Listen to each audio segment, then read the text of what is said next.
helps you to understand why the person is acting the way he is. And at that point, you need to be open with each other. Don't lie. Don't pretend. You've seen it all. You've been through it. So there's no basis for pretense. Say it as it is so that you can solve it there and then. Do you get it? Yeah. You are no more listening to defend. You are listening to hear. It's no more listening to defend. It's listening to hear. When both of you listen, you would be able to understand each other better. And then when you have an open mind, for instance, you have a husband that is cheating. And he genuinely comes back home at about 10, 11 in the night from the office. And he tells you he has been working. But deep down you, because he has cheated you before, you are likely to think, okay, that's the side chick that you want to date. Maybe that's the person that he has gone to meet. And then he tells you the following morning that he's traveling. Yes, that you want to date. They are going together again. First, you need to rebuild that trust. And you both need to be sincere. When you get to that stage, you have to be sincere. Even when you cheat on your wife or you cheat on your husband, at that point, you might need to discuss it so that you can together solve that problem and ensure that it does not happen again. I have had situations when the husband will tell his wife that this is my side chick, but because we have reconciled, I want you to help me send her away. Now they have that understanding that this person is the one that is messing up our marriage. And because of the relationship he has with that person, he knows that it's only his wife that can help him out. She does the job. But for that to happen, there has to be a high level of rebuilding of trust. And you must take a decision that you will not betray again. And of course, because you'll be seeing a third person who might be a therapist, you would have been able to successfully remove that root cause that caused the problem in the first instance. It's possible to love again after the storm. But realistically, in reality, according to how far you've worked with different couples in your journey on this job, do you believe that love can truly return the way it was before after emotional damage? And if you think so, what does that journey feel like?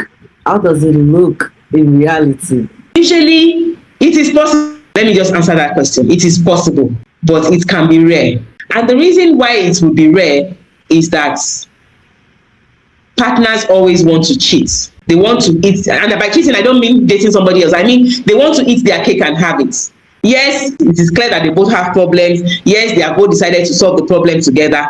But one of the partner still wants to continue in his old ways and would expect you to still cope with that because there has been a reconciliation. What I always tell people is set up your values. Always decide on your worth. Set your values, decide on your worth, and decide that you will not go down on your terms and conditions as they apply. Let me give you an instance. You have a man that is not present in the home. He was never there with kids. He was never there with you, the wife. He was not paying the bills. He was just flexing around with other women. He did not have any sense of responsibility.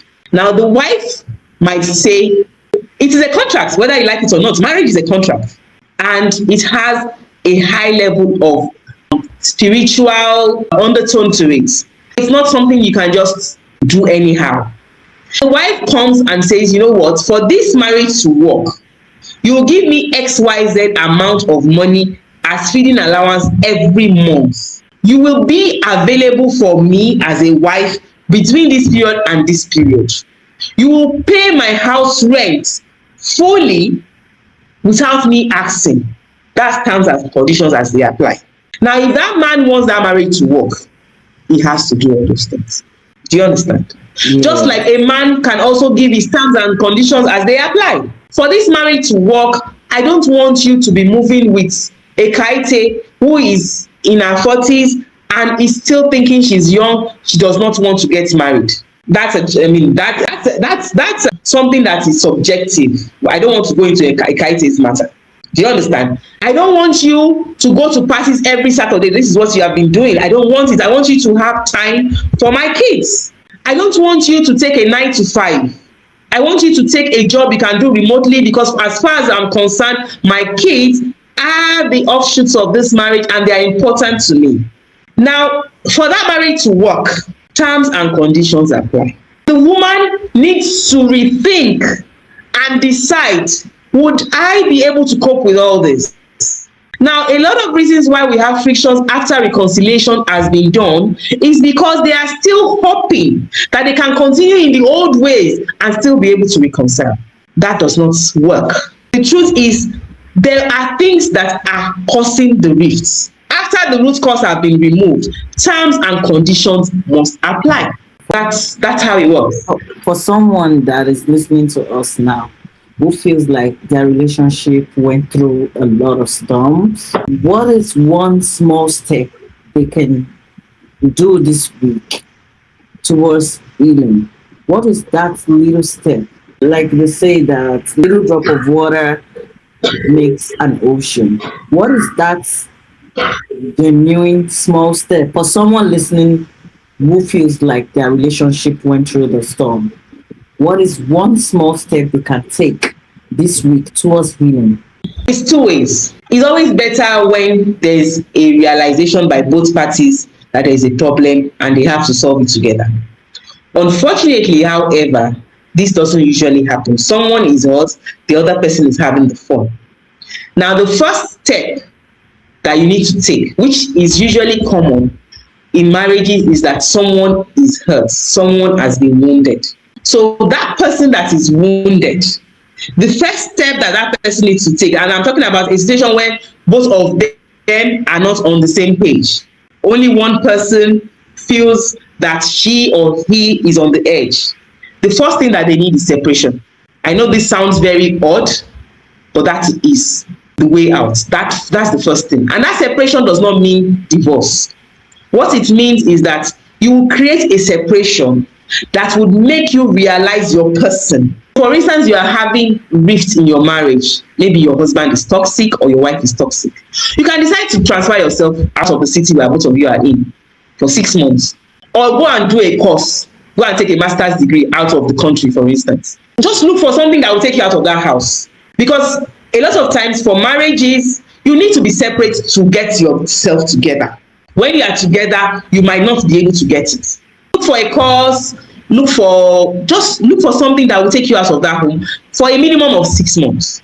And you need to be deliberate. Within that 6 months, you need to check yourself, realign your values, create new ones, decide on what you want, paint your picture, then go back home. Now, when you go back home, you are healed. You are spending that 6 months to heal. You are telling yourself that all these problems that you are going through, you're not going to think about it again. You want to have an open mind. You want the marriage to last. So this 6 months is more like an healing period. That's the first step. The first step is you separate, like it or not. The second step is you heal. The third step is to create your values and stand by it. The fourth step is to try and see how that works with your partner by going back. Now, when you get back and your partner is still acting the way he is, that's the time that the terms and conditions will now start to apply. You give your laws. This is how and how and how I want things done if you want this marriage to continue. Because at that point, you are bold. At that point, you have healed completely. At that point, you are not a robot anymore. You can't be toyed with. Your emotions are in place because you have taken time out to actually see who you are. You are not buried under anybody's whims or anything. You give your terms and conditions as they apply. Now, what usually happens in that instance is that your partner would immediately see that there is a different you. You have become a better version of yourself. And so he will know, or she would know, that she has a lot to lose if she lets you go. They would behave. Thank you. The first thing is separation. The second thing is healing. The third thing is to realign your values, and then you go back to your partner. That's remarkable. That's a lot of wisdom right there. Thank you so much, Coach Mariam Nwosu. Guys, if you're listening or you're still here with us, still trying your best, that already says something about your love life. Join us again on the next episode of Famtonic Podcast, where we continue these important conversations that strengthen love and family. Till next time.